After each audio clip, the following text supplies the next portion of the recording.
O presidente da Comissão de Constituição e Justiça do Senado, Otto Alencar, pautou para esta quarta-feira a votação de um projeto de lei de autoria de Rodrigo Pacheco, que atualiza a lei do impeachment. A iniciativa é uma reação ao ministro Gilmar Mendes, que na quarta-feira esvaziou o processo de impeachment de integrantes do Supremo Tribunal Federal. Como mostramos, por essa decisão, Gilmar estabeleceu que apenas a Procuradoria-Geral da República pode apresentar denúncia por crime de responsabilidade contra membros da Corte. Mas, para entender as mudanças e se Gilmar tomou uma atitude ou não atabalhoada, estamos com Clóvis Alberto Bertolini, especialista em Direito. Clóvis, muito boa tarde. O senhor acha apropriado que o Gilmar Mendes tenha, digamos assim, interferido num tema tão delicado através de uma decisão liminar monocrática? Primeiramente, boa tarde, Inácio, Wilson, Ricardo também, é um prazer novamente estar com os amigos do antagonista. Essa decisão, ela é muito complexa, né? Ela deve ser entendida sob o cenário da atuação constante do Supremo Tribunal Federal em matérias polêmicas, mas eu acredito que ela foi proferida no foro errado. Essa decisão do ministro Gilmar Mendes, ela não traz contributos para a discussão democrática. Ela, na verdade, em certa medida, proporciona, no meu ponto de vista, uma verdadeira blindagem aos ministros do Supremo Tribunal Federal. O Instituto Impeachment é um instituto para contenção de abusos. Ele existe desde do Império Brasileiro e vem sendo utilizado, né, muito embora nós tenhamos as questões políticas envolvendo a presidente Dilma e o presidente Fernando Collor, né, foram bastante utilizados esse instituto do impeachment no Brasil, na história republicana, mas eu acredito que essa decisão do ministro Gilmar Mendes não contribui para a discussão do processo democrático. Já dou boa tarde ao Ricardo Kertzmann e ao Wilson Lima, que também participam dessa entrevista. Wilson. Boa tarde para você, meu caro Inácio. Boa tarde, Ricardo. Boa tarde, nosso nobre entrevistado. Eu vou aproveitar, vou fazer uma pergunta já projetando para o futuro e já trazendo para vocês bastidor quentinho aqui diretamente da capital federal. O que acontece? Amanhã, a expectativa é que a CCJ já vote não, amanhã começa a discussão sobre a atualização da lei do impeachment, essa lei de 1950. E aí, quais são os pontos que estão sendo discutidos que provavelmente vão ser alvo de debate? Primeiro, o senador Everton Rocha, no seu parecer, deve estabelecer que a partir de agora, em um processo de impeachment, o presidente de Câmara ou Senado tem um prazo de 15 dias para ele emitir um parecer. Hoje, um pedido de impeachment de ministro supremo, de integrante do Poder Executivo, fica na gaveta ad eterna, dependendo da vontade do presidente da casa em questão. Outra mudança importante, isso deve ser defendido pelo Everton Rocha. No processo de impeachment, a partir de agora, ele só será cabível, ele só será apresentado por entidades como Procuradoria-Geral da República, OAB. O cidadão pode apresentar impeachment? Pode, mas aí vai obedecer o mesmo rito de um projeto de lei de caráter popular, que é aquela que depende de pelo menos 1% das assinaturas do eleitorado para ele começar a tramitar aqui no Congresso Nacional. Diante disso, para arrematar, para entregar para o nosso entrevistado, eu queria te perguntar o seguinte, meu caro. Essas mudanças que estão sendo propostas aqui a toque de caixa no Congresso Nacional, elas podem ajudar a arrefecer esse clima entre Supremo Tribunal Federal e Câmara e Senado? Obrigado pela pergunta, Wilson. Sempre um prazer estar contigo.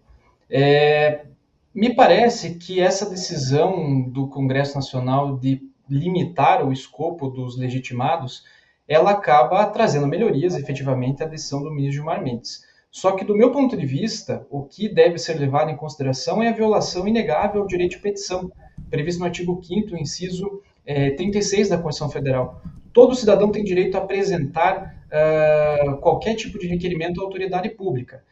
Um ponto para ficar bastante claro para os nossos ouvintes entenderem como é que funciona o processo de impeachment, eu acho que aonde está o efetivo equívoco da decisão do ministro Gilmar Mendes. Tanto no processo de impeachment da presidente Dilma Rousseff, foi apresentada pelo Hélio Bicudo, Janaína Pascoal, Miguel Reale Júnior. No caso do Fernando Collor, foi apresentado pela Ordem dos Advogados do Brasil e a Associação Brasileira de Imprensa, ABI.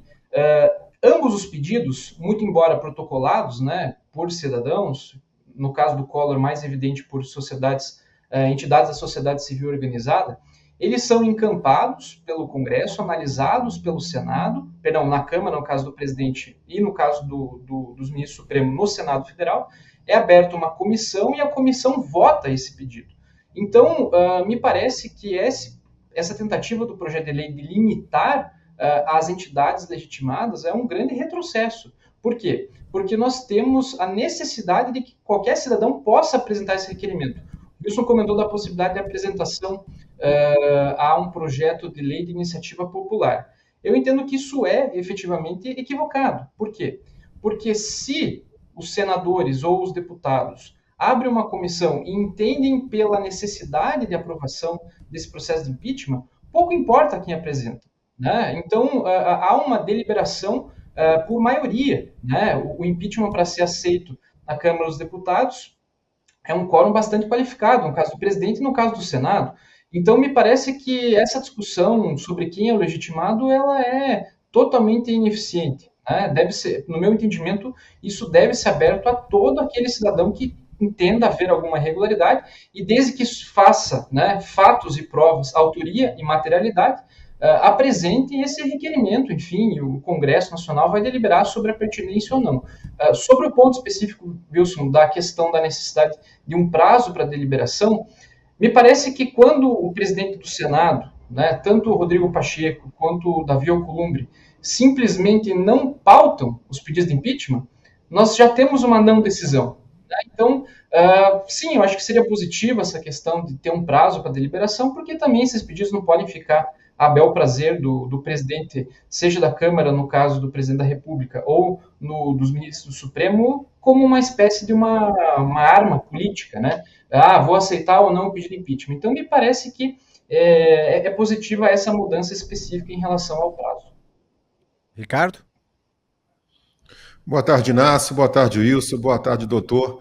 Olha, a pergunta que eu gostaria de fazer para o senhor agora é uma pergunta que talvez nem tenha resposta. Acho até que não tenha resposta.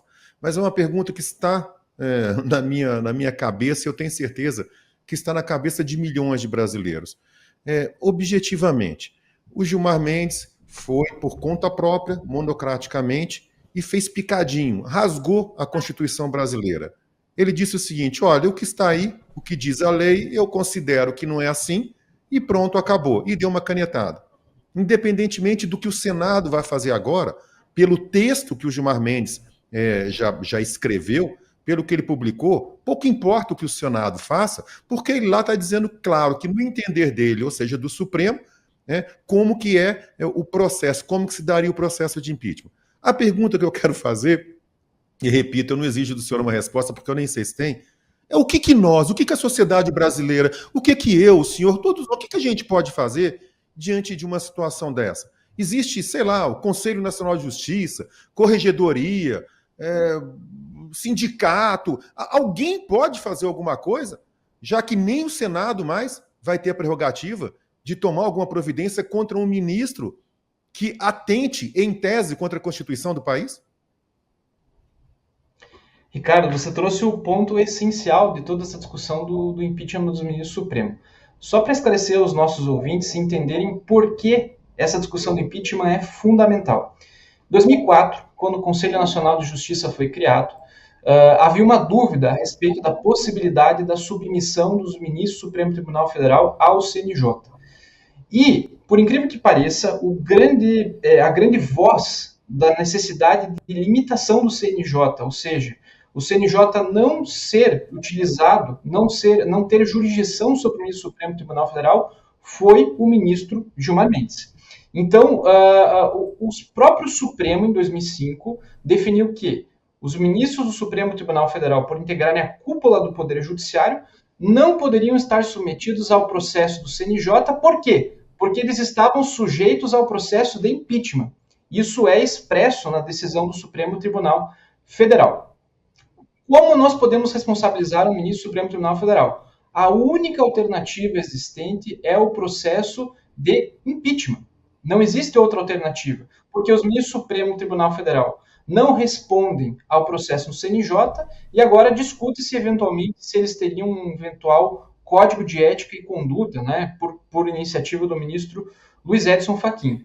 Então, a decisão do ministro Gilmar Mendes, ela se aproxima quase a uma decisão de um rei medieval, porque no âmbito do medievo, no passado, existia um brocardo que dizia que o rei não pode fazer errado, ou seja, o rei não poderia ser responsabilizado.